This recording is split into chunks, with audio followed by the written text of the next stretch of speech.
100 மணி நேரத்தில் 100 வகையான சிறுதானிய லட்டுகள் தயாரிக்கும் முயற்சியில் 3வதாக நம்ம செஞ்சுருக்கிறது dry nuts stuffed ragi laddu. இதில் ட்ரை நட்ஸ் நீங்கள் எது வேணால் எடுத்துக்கலாம். நிலக்கடலை மட்டுமே கூட போடலாம், அல்லது நிலக்கடலை, முந்திரி, பாதாம், பிஸ்தா இப்படி என்னென்ன நட்ஸ் உங்களுக்கு தேவைப்படுதோ அதெல்லாம் நீங்கள் போட்டுக்கலாம். இதை நெய்யில் லேசாக வறுத்து எடுத்து வச்சுக்கோங்க. அதுக்கு பிறகு லட்டுக்கு நம்ம ராகி லட்டுக்கு எப்படி செஞ்சோமோ அதேமாதிரி ராகி மாவையும் நிலக்கடலை மாவையும் அது கூட ஏலக்காய், நாட்டு சர்க்கரையெல்லாம் சேர்த்து மாவை நல்லா மிக்ஸ் பண்ணிவிட்டு நல்லா பிணைந்து லட்டுக்கு மாதிரியும் நல்லா பிடிச்சு எடுத்துக்கோங்க. சென்டரில் லேசாக பெருவரில் வச்சு ப்ரெஸ் பண்ணிங்கன்னா அழகாக குழி விழுந்துடும்.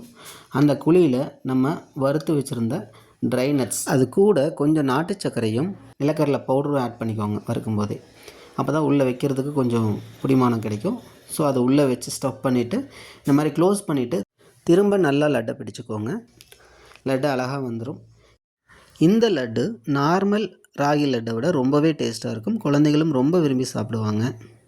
ராகியிலிருந்து கிடைக்கிற புரோட்டீன், கால்சியம், அயன் இது போக இந்த லட்டு மூலமாக நட்ஸின் மூலம் கிடைக்கக்கூடிய நன்மைகளும் நமக்கு குழந்தைகளுக்கு சேர்த்தே கிடைக்குதுங்க.